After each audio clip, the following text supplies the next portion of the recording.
Start your engines!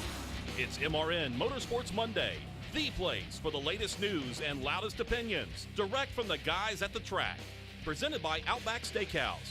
The stories, views, and opinions expressed on MRN Motorsports Monday are not likely shared by anyone, anywhere.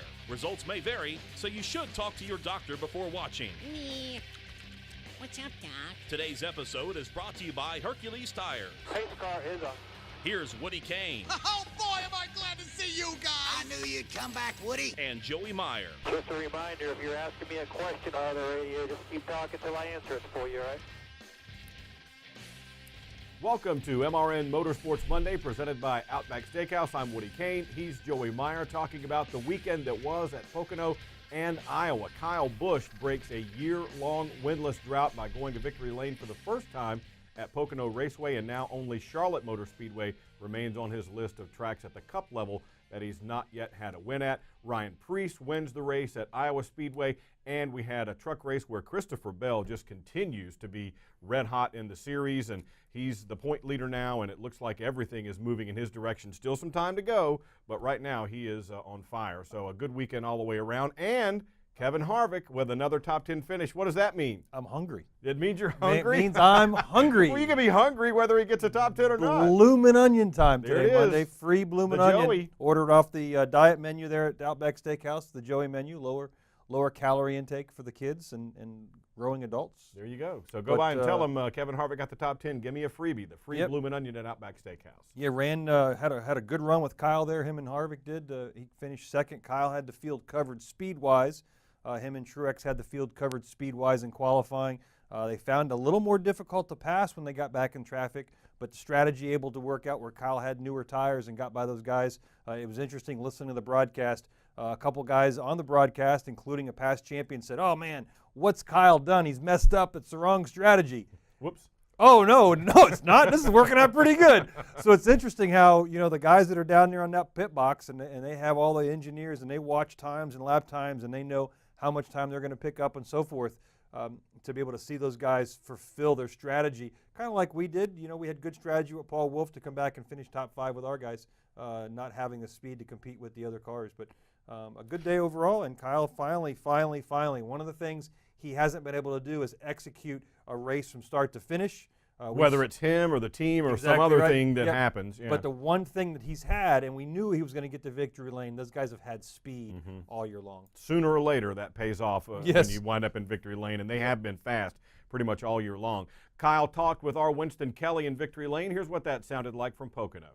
Yeah, I knew what Adam was doing. I knew what he was thinking, and I was all on board for that. When all those guys ducked off, they were all in traffic with one another, and they were slowing each other down just with the aerodynamic deficit. So they were running 53 30s or whatever it was when I was with them, and then when they all pulled off to pit road, I could run 52 60s and 80s, so I was a half a second faster, and just being able to run those laps in clean air and kind of pick off a few seconds from what they were going to have when they cycled back to old tires again, then that was kind of making up ground for us, and we just had to go to the long end of that before we put our tires on to make our fresh tires and our mechanical grip make up for the deficit that we gave them with them having fresher tires before us. So I knew what he was thinking, and that's what it all came down to. We didn't really outsmart anybody today. We just kind of played our own race and our own strategy and thought about it a little differently than others, and it worked out for us. There you go. And the interesting thing at the end of that race is Kyle is coming like a freight train toward the end and gives Kevin Harvick a little nudge to get him out of the way because the cars right behind him were charging up as well with a little bit fresher tires. And I thought, oh boy, this is going to be crazy at the end. But Harvick said, nope, I got loose and slowed down, and I'm not surprised he was all over me. Yeah, the first Pocono race, Kyle had a dominant car as well, sat on the pole, swept both poles for both races, but he was missing his crew chief, and you want to know how much strategy played out with communication on getting the information, because at the end of that race, the first Pocono race, they actually stayed out. Everybody else pitted, had fresher tires. Kyle fell back. Ryan Blaney won the race. Now the second car, or the second race at Pocono, they show up with an extremely fast car again. They've got the crew chief on the box. Things work out. He's able to take strategy. He actually pits late and has older tires for a much longer time, but his car was so dominantly fast, he was able to not really lose a lot of time on old tires, put the new tires on, drive to the front, and win the race. Almost a year. It's amazing. It's been a year since he's been to victory lane in the Cup car. If he keeps it up, that guy, he's going to be okay. He might amount to It's something here before we get all through. Another interesting note about this race, Adam Stevens had the little dust-up with a couple of the crew guys from the 78 Martin Truex Jr.'s team. That leads to a suspension not from NASCAR but from Joe Gibbs Racing. Those two guys are gone, and Truex said after the race that wasn't the difference in this race. Those guys did their job. The replacement guys did their job and did what they had to do. He just got caught back in traffic at the wrong time and couldn't get out of it. Yeah, it's an unusual situation or arrangement where Furniture Row and those guys over in the 78 car leased their crew guys from Joe Gibbs Racing. Joe Gibbs felt it necessary to penalize the crew guys with some insubordination or lack of respect or whatever words you want to use versus Adam Stevens at Indy, the Brickyard, the week before, sat him down for a couple weeks. All right, so that winds up not making much of a difference in the race, but we've got a whole lot to talk about on this edition of Motorsports Monday. Matt Dibenedetto will be here. We booked him as a guest after a strong run at the Brickyard 400 Joey was mentioning a little bit ago. We'll talk to him. He didn't have the great finish that they were looking for yesterday, got caught up in that early wreck. We'll also talk about the feel-good victory at Iowa Speedway for Ryan Preece, and we'll recap some of the truck racing as well and look ahead as we get set for Watkins Glen. It's all ahead on Motorsports Monday. Stick around. It's almost BUSCH o'clock. A time for relaxing and unwinding with a crisp, cold BUSCH beer. It's the most refreshing time of the day. Wait for it. 3, 2, 1. BUSCH.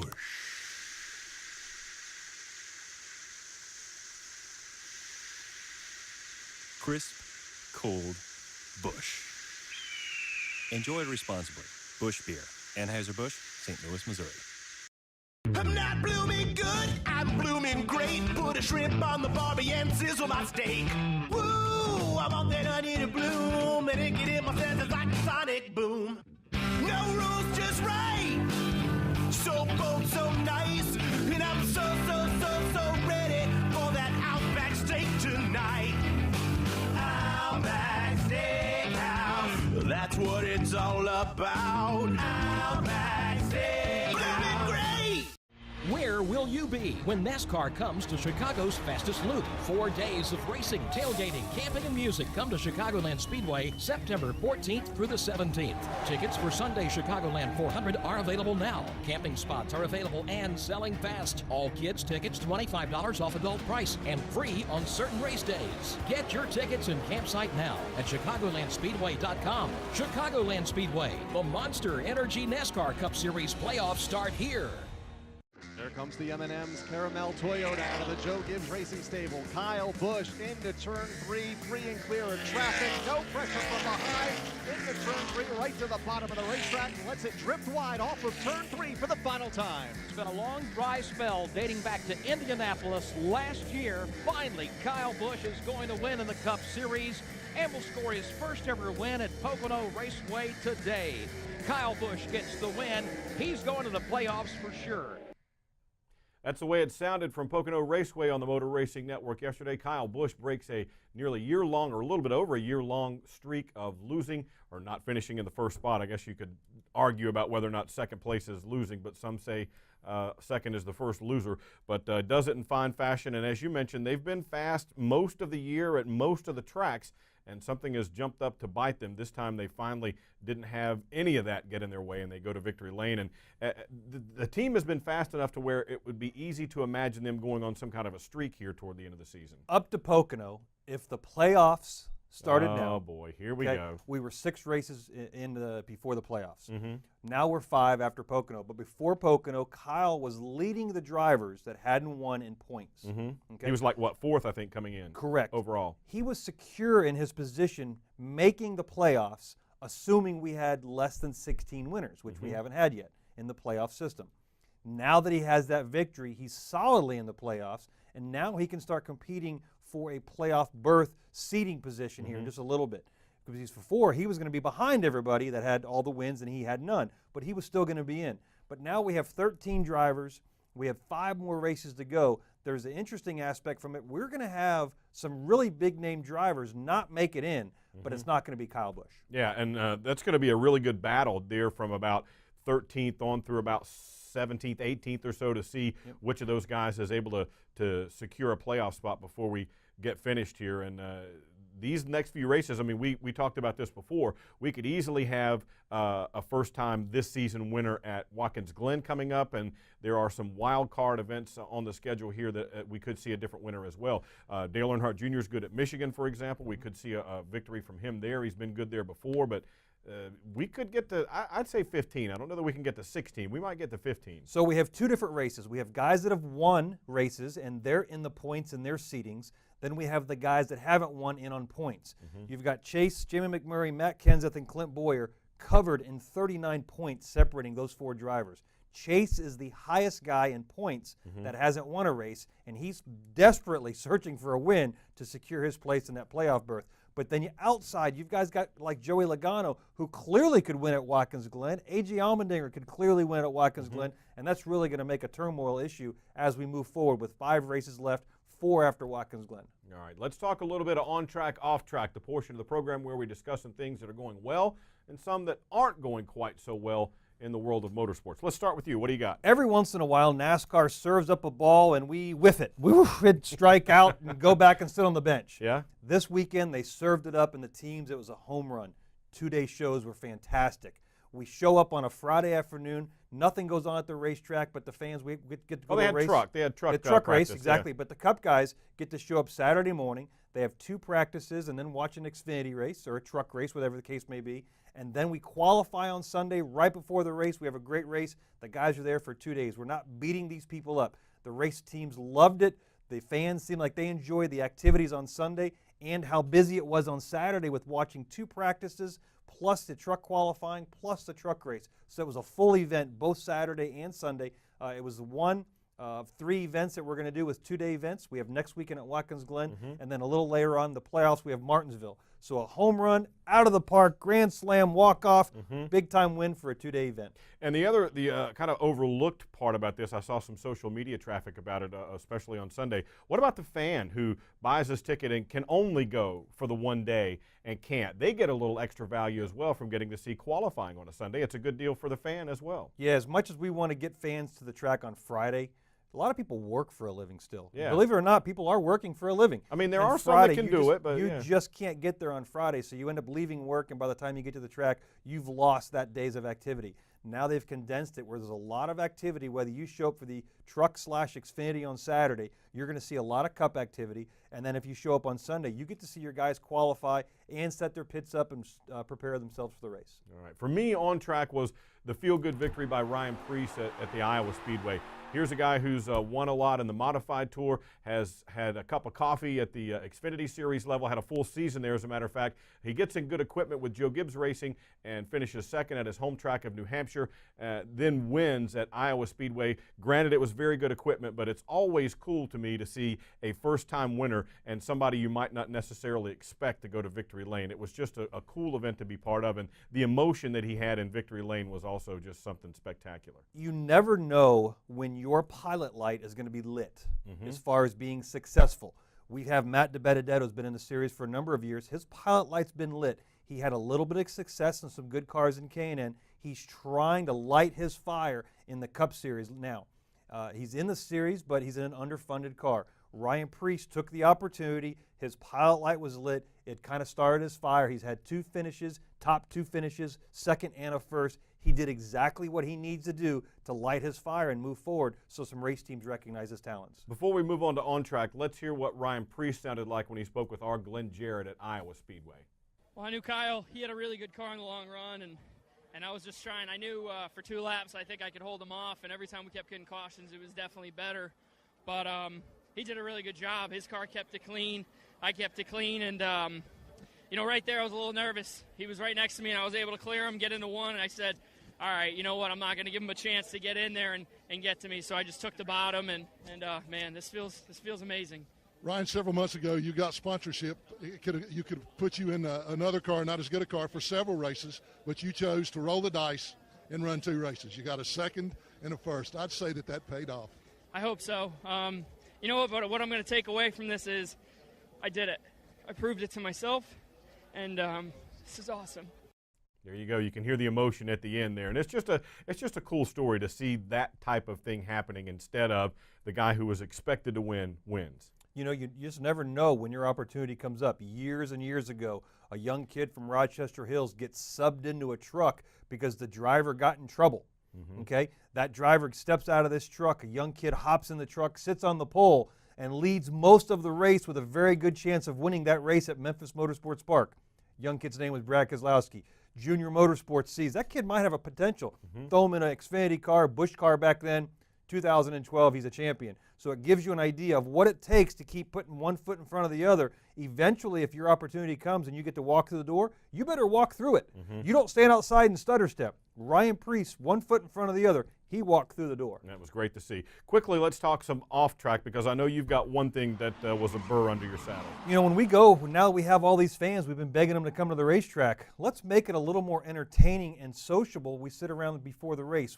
There is some talk about making these race cars quieter, right? Or race cars. We expect race cars to be loud. I'm standing on top of the spotter stand before the race after qualifying. The PA system at Pocono was so obnoxiously loud that we could not converse as spotters on the roof. And the noise that was coming through the PA system was counteracting the band that was playing on the front stretch. So there's some point in time to where it was not even enjoyable, but it was unbearable. It was obnoxious. I get that we're going to entertain these fans as we get them to the racetrack, but let's dial it down just a touch, please, a little bit. We have to Or timing, yeah. Exactly right. We expect race cars to be loud. We know that. But during the race or before the race, we want to be able to talk and socialize and be entertained. We have elevator music in the background, but if you stepped on an elevator and it was so loud you'd take the stairs. It kind of gets rid of the old cliche elevator music, yes, exactly. right? Yeah. So let's just tone it down a little bit and coordinate better with what's being played on the PA system versus what's being actually entertained on the front stretch at most of our racetracks. All right, there you go. Joey says, hey, you kids, hold it down. We got to take a quick time out here. When we come back, Matt Dibenedetto will join us on Motorsports Monday. I'm not blooming good, I'm blooming great. Put a shrimp on the barbie and sizzle my steak. Woo, I'm on that onion to bloom, and it get in my senses like a sonic boom. No rules, just right. So bold, so nice, and I'm so ready for that Outback steak tonight. Outback Steakhouse, that's what it's all about. Outback Steakhouse, blooming great. Citywide to countryside, whatever you drive, wherever you go. Hercules Tires has the value, selection, and industry-leading warranty to get you there, no matter where the road takes you. To learn more, visit HerculesTire.com. Hercules Tires, ride on our strength. After more than 1 million hours of development, the truck of the future has arrived. The new Cascadia from Freightliner, inspired by science, driven by passion. It's loaded with driver-focused improvements, such as noise abatement technologies for an even quieter ride, an innovative wraparound dashboard for improved comfort, and a reimagined driver's lounge that promotes productivity and relaxation. Experience the new Cascadia at your dealer or online at Freightliner.com. I'm Matt Dibenedetto, and you're listening to MRN Motorsports Monday with Joey Meyer and Woody Kane. I wonder if Woody uses shampoo. Yes. Well, Yes, you of do. course I use Yes, you shampoo. I mean, good gracious. I may not have much hair, but I have a little. Well, you just use body shampoo. Right. And just just all I one- mean, see, that's the thing. When you don't have a lot of hair, you don't have to worry about all these other products. Exactly. You can use just straight soap. You can use shampoo, whatever you like. Yeah, It works whatever it fine. takes. I'm with you. Absolutely. 100%. Recapping the events of the weekend at Pocono and Iowa as we get set to head to Watkins Glen this coming weekend, another two-day schedule. You know, they sort of tried some of this at Indy before. They did it at Pocono, not qualifying on Sunday, but a more condensed show. The Cup guys didn't have any activity on Friday, and that was, I didn't hear anybody on the Cup side say, no, I hate this isn't something we should do. And it looks like, at least in the early going, it's going over pretty well. You know, Watkins Glen will be a good test. One of the unique aspects of it that, again, it has to be trimmed up a little bit is that when you go to a two-day test or go to a two-day show event like we had, the NASCAR rules have changed for your backup car preparation. How's that? You are not allowed to have a motor installed in your backup car. Really? Yes. I missed that. Okay. Yes. So it's interesting because if you crash in qualifying, the teams were really nervous, and you were doing as much preparation in the truck to allow you to get that motor put in the backup car. So there's again, it's a moving target. We're trying to adapt to it as we go, but that was one of the unique rules that NASCAR put in place. Essentially, when you show up to a racetrack, you have 3 motors. You have one in your primary car, you have one in your backup car, and you have one sitting in the truck. You can have the motor, you just can't put it in the car Exactly until you right. know you're going to have to use the backup. NASCAR said, well, we're going to do a cost savings implementation, and we're only allowing you to show up with 2 motors, one in the primary car, one in the truck. It can't be in the backup car. So it was an interesting deal to where teams were really nervous, and fortunately nobody crashed in qualifying there at Pocono, so nobody had to implement that scramble process. But I know as the 2-car, we had as much ready to put our motor in the backup car after qualifying if something were to happen during that event. Another interesting note I wanted to make sure we got to before we got too far in the weeds here at Iowa, talking with some of the NASCAR folks there, they were very happy with the way the Xfinity Series package worked at Indianapolis Motor Speedway. They kind of rated it around a B, you know, on a letter grade scale as in terms of the race itself, but an A in comparison to what we had previously. And the interesting note was they are considering using that package at another track next year. They wouldn't say which one, but they are considering using it. And granted, there, as you mentioned with the 2-day schedule, there will be some tweaks along the way, whether they adjust the spoiler or the splitter or the size of the plate, what have you. But they were very happy with that test. Most of the teams were, especially the air ducts, and they're looking at trying to use that perhaps at another track next year in addition to Indianapolis. You know, not every time we make a decision in life is it for the good, but the simple fact that we're always trying to create something better, that's what we're interested in. And with the package we had at Indy, maybe the aero part was great, maybe the restrictor plate portion was bad. Maybe we can tweak on the aero and make it better, because all we're trying to do is make these cars to where if I catch you, I can pass you. If I'm faster, I can pull away. And that's what would happen at the Xfinity car. We saw that. Well, a perfect example is, remember, they also tried the high drag package on the Cup cars at Indy. It didn't work, and to their credit, they didn't say, no, we're going to do this. They said, yeah, that one didn't work so good, let's try something different. Yeah, we also tried it at Michigan, and again, I can confirm it didn't work. A first-hand report, no, that didn't quite work. Yes. Before we get Matt Dibenedetto on the line here, heading to Watkins Glen this weekend, road course, another condensed schedule. A lot of the guys say it's a whole different ball game, Watkins Glen versus Sonoma, so not much of a comparison there. Much higher speeds at Watkins Glen. Yeah, when you go to Sonoma/Sears Point, it's all about getting in the corner as deep as you can, braking, slowing the car down, getting the car pointed. Here at Watkins Glen, it's a much more casual, sweeping corners, much more finesse to keep the speed in the car, not trying to keep the speed out of the car to make the corners. We see a guy like A.J. Allmendinger. Again, he's going to be loaded for bear, trying to get in. Remember, that's the one time, it's kind of like Dale Jr. going to Talladega. We expect him to run good. And now A.J. Allmendinger is going to go to Watkins Glen with every intent on trying to win that race. That's going to be their best shot probably to make the playoffs. But you guys have been good there, and also Kyle Busch is very good there.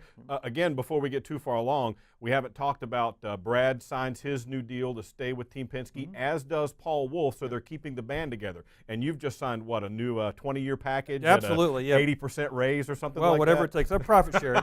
we're involved in profit sharing. Yeah. Yep, profit sharing from this show, as a matter of fact. But it's good to we're see sharing it. continuity. Yeah, no, anytime you can keep driver, crew chief, and the majority of your teams together for a longer time, it just gets you better and better and better. Nobody comes into the series first year with their crew chief, really, and can win a championship. Paul and Brad and myself and Jerry and a couple of guys have been together since 2010. And when you keep that core group together as you keep moving forward, you're just going to be better. And we also need to mention the silly season game that has started even earlier. I think the first domino was before the season even started with Carl Edwards. Then Daniel Suarez gets in that ride. Now you've got Matt Kenseth will not be back. Eric Jones is moving. There are still a lot of moving parts and pieces to be decided here as we go down toward the end of the season. Yep, so Ryan Blaney is going to be the third car at Team Penske in the number 12. That opens up the 21 car. Poof, Paul Menard is going to come from poof, just like that, just like that. With a relationship that was established a little while ago with Menards and Team Penske now on the IndyCar side. Yeah. Now Paul Menard is going to go in the 21 with the Wood Brothers. That opens up a seat at RCR establishment, and they've made an announcement that they're going to have a delayed announcement relative to how many teams they're going to have. You've got up in the air with the 43 car with Eric Amarola maybe going somewhere. The 10 car, who's going and somewhere? And what will they do with their second charter exactly as well right. at Richard Petty Motorsports? Because they were already leasing it out to somebody. You've got the 10 car, you got the 5 car, you got the 77 car. These are all moving pieces that really, as we go down, we've got we have 5 to the playoff and then 10. We have 15 races left in the entire season. So we're well past halfway that all of these variables and these boxes still have to be put together. Let's talk a little bit about fit, because what you see immediately in the social media world is, well, Matt Kenseth's still out there. He's a great driver. He'd be good in the 77, or he'd be good with the 88 before that was decided with Alex Bowman. It's not always necessarily about a guy as a good driver. There's a lot to be said about fit, sponsorship. There's a whole formula there that has to make all the stars align for a guy to get in a seat. Yeah, everything that makes the gears turn is all about money. And when the sponsor comes in, they have an idea of what direction they want to go, and their fit may not be for that driver. You're not going to see the Matt Kenseth going for a Pedialyte. A relationship because Wait, what? You're not? He's an older gentleman. He would be, like my age. We could talk about, ARP, like Jeff Gordon. Yeah. That's a good relationship.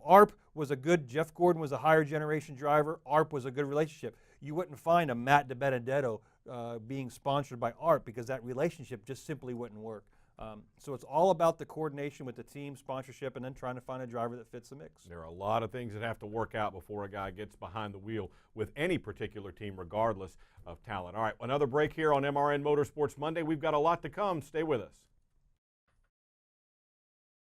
I'm Steve Letarte, STP auto expert and former crew chief. I know what it takes to keep engines performing at their best. STP's latest breakthrough additive, STP Ultra 5-in-1 plus Fuel System Cleaner plus Fuel Stabilizer, delivers 3 times the amount of cleaning agents versus premium gasoline and helps keep fuel fresh during storage. For over 60 years, STP has been on the cutting edge developing products to help engines run better, longer. One bottle contains 3 times by weight the amount of cleaning agents compared to 20 gallons of the leading premium gasoline.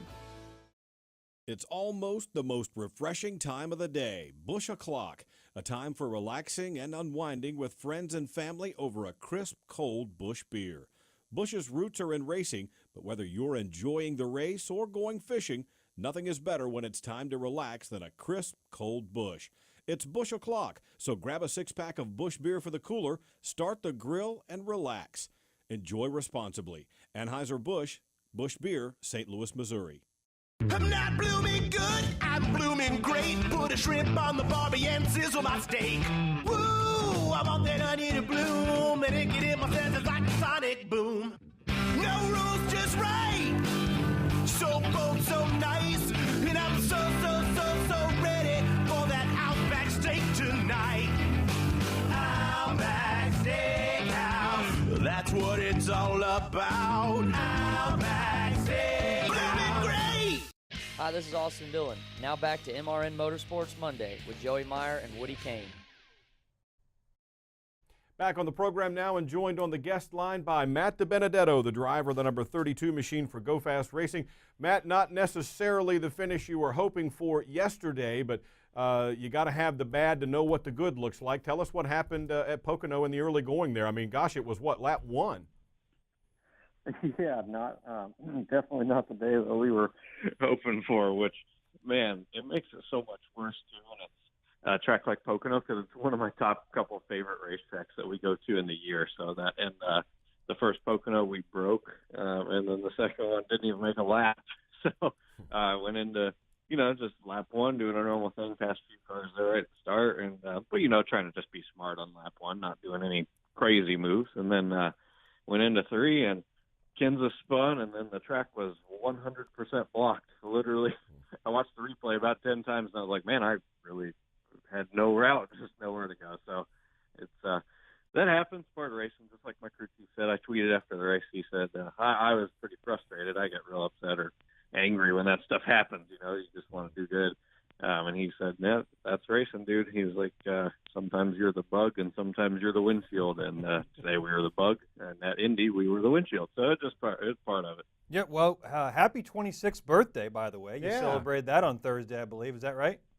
Yeah, thank you. Yeah, happy birthday. And the reason you were confident going into Pocono is we can't overlook the fact that one of the corners at Pocono was shaped like a corner from the previous week at the Brickyard. A fantastic top 10 finish. What did you like about the Brickyard that you thought you were going to run so good there, and how did your race play out at the Indy race? Yeah, Indy's usually one of the tougher tracks on the smaller teams because, the speed that you got just kind of shows up. But we actually had a good handling car all weekend. We really didn't make a whole lot of crazy adjustments. So the weekend went just one of those weekends, like I say, when it is just your weekend. It was really smooth from the get-go. We had a good car. And then all day during the race, we were racing around Allmendinger, Paul Menard, and Chris Buescher. That's kind of the group that we were in. But car handled good, and then, man, we just and our car, luckily, this is the best thing ever, our car fired off really well on restart, which, as you know, there were plenty of those. So yeah, especially that helped at the us end. out a lot. Yeah, so at the end, man, our car just fired off really well, and a lot of times on the restarts there toward the end, I would everyone would fight for the bottom so hard that they would stack up down there. I would drive right around quite a few of them on the outside and just hope that we'd get back in the bottom, a corner or two later. So I would just pick off a few on a restart, and then there'd be a crash, and then, caution, and then do the same thing the next restart, and then the same thing the next restart. And then before I know it, man, we just found ourselves up there in the top 10 and survived the chaos. So that was a crazy race, but huge day for a team like us. Yeah, it surely was. The old go where they're not theory paid off for sure. Hey, Matt, one of the coolest things I saw over social media the past week or 10 days or so was you guys announced your throwback scheme for Darlington, and it looks like the old Bobby Allison Miller High Life car. Man, that has to make you smile, huh? How did you guys come up with that scheme? Oh, man, I love that thing. That's going to be so cool. But so we had a couple of different ideas of what we were going to do, and CorvetteParts.net/Keen Parts is going to be a sponsor on the car, and they are longtime race fans. So it's really how they're involved with us and in the industry is they're just huge race fans, and so they loved that scheme, and they kind of ran it by us, and I was like, oh man, who in the heck wouldn't want to pay tribute to the Allison family and be able to carry those colors and run that iconic car, the old number 12 Miller High Life car. So I certainly wasn't arguing with that idea. That was too awesome. So that was a great idea. Really, I got to owe a lot of it to them. They were the first ones that ran it by us, and of course we all were super excited about that. That car looks so cool. I got a ton of comments this weekend about it. It looks fantastic. Catching up with birthday boy Matt Dibenedetto. We appreciate you coming on here on a Monday morning. Question for you, referencing trying to keep your name at the top of the list when drivers are looking to be hired by these team owners. We saw a young driver, Ryan PREECE in Iowa, having a great day. We've seen John Hunter Nemechek. We've talked to him numerous times. He stays busy in the shop, and his dad is trying to find sponsorship. What do you do, or who do you have trying to keep your resume at the top of the list? Man, for so many years, ever since really 2008 or 2007, when we quit racing, like my family sold all of our, we just made it to late models, and it was way too expensive for us. So ever since then, I've been on my own, man. I do this all myself. So it's tough. It's been a crazy journey, but really my whole motto of my entire career has been overachieving. Even when it was our own equipment, we didn't have nice stuff. We were on a very tight budget and underfunded, so just had to overachieve in that. Everything I've been in, when I took the 83 car from missing races to when I hopped in it to being their top performing car, and then coming to the 32 and taking it from, running 38th to 40th. Honestly, I'm just honest about it all. And then now having top 10s, top 15s, top 20s, and racing around guys that are on 4, 5, 6 times our budget every week. That along with trying to be really unique on social media and everything I do, and just being respectful to my fans, trying to be known as the fan friendly guy, like that's just who I am. I just hope that all that stuff keeps me on top of the list, and it is cool how much people notice it. But like you said, Ryan PREECE, for example, that just goes to show what good equipment can do for you, and especially I have so much experience at this point. If I could, it just shows it's cool and frustrating at the same time because when they were talking about Ryan PREECE, some of the articles I saw were like, oh, Ryan PREECE in his debut and this and that. I'm like, man, they don't even realize that guy ran a full season of Xfinity, but in underfunded stuff last year. And but then he hops in a good car, and they're like, oh, man, Ryan PREECE all of a sudden learned to drive. It's like, no, he's always been a good driver. It's just, that's what good equipment will do for you, Yep. Yeah, absolutely. Hey, Matt, before we wrap up, we wanted to get your thoughts on the condensed schedule that we saw at Pocono this weekend. We'll see at Watkins Glen again coming up this weekend. How'd you like that? Oh, my gosh, I can't even say enough good about it. It was so awesome. And, I know everybody has their reasons of why they like it. I didn't hear any negative, but everyone had different reasons. Our reasoning is probably different than everybody else's. Everyone's like, oh, it was nice to spend an extra day with family, this and that, which is great. But, I'm a racer, so that's really all I think of. But where we loved it was it helps us tremendously by having an extra day at the shop to prepare. We, obviously, I always say only have 15 guys, so having an extra day at home, if we had that every week, oh my gosh, it would help us so much to just be more ready. Our guys have to work late nights and countless hours, and it's tough on them. So having that extra day was wonderful. Yeah, and not to mention the expense you get from not having to spend another night in hotels with all those guys as well, right? Yeah, exactly. We were totaling up what that would save us per year, and I mean that's like having a full blown sponsor for us, So we're like, man, we hope that can come into play more next year because it really helps out the small. It helps out everybody, but it really helps the small teams like ourselves. Not to be selfish, but it was cool. So I like it, man. NASCAR's they're really being proactive on a lot of things, and it's good to see. Really cool stuff. Well, Matt, we appreciate you taking the time to be with us on the program. We'll look forward to catching up with you at Watkins Glen, and continued success to you and the Go Fast team. Sounds good. Thanks, guys. I appreciate it. Have a good day, man. Thanks. There you go. That's cool to see. And you forget about the economic side of it, not just to mention like he did, an extra day with family, which is cool. But for the smaller teams, that's a significant chunk of change. Yeah, everybody likes to cheer for the underdog. We have brackets in the NCAA, 1 versus 64. Everybody wants that 64. We always have, years ago, was David and Goliath. Guess who everybody wanted to win? David. Yeah. So now we have Matt and Goliath. Goliath was the heavy betting favorite. Exactly right. So now we have Matt versus Goliath, and for those guys to pull off, they've got three top 20s at some restrictor plate races, a top 10 at the Brickyard, which is one of the top three biggest races of the year. The little engine that could, man, they just keep chugging along. Like I say, 15 people. He just said 15 people in the whole shop. Yeah. We had 15 people.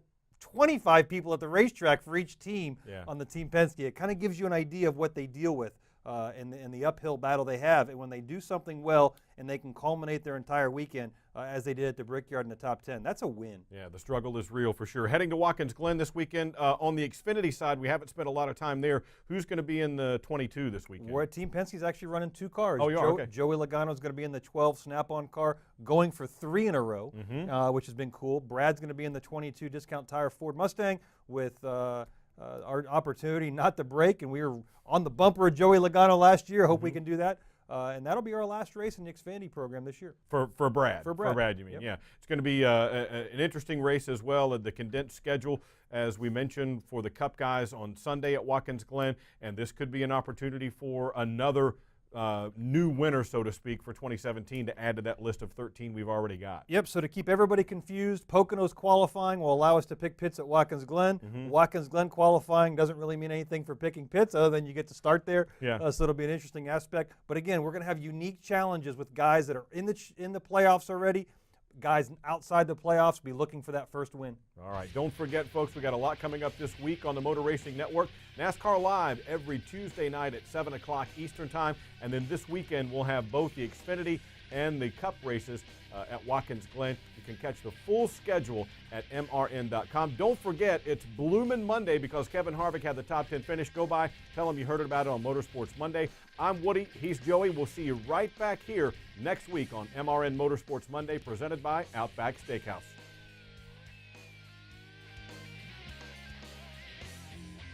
MRN Motorsports Monday is presented by Outback Steakhouse. Tune in every Monday for another exciting episode right here on MRN.com.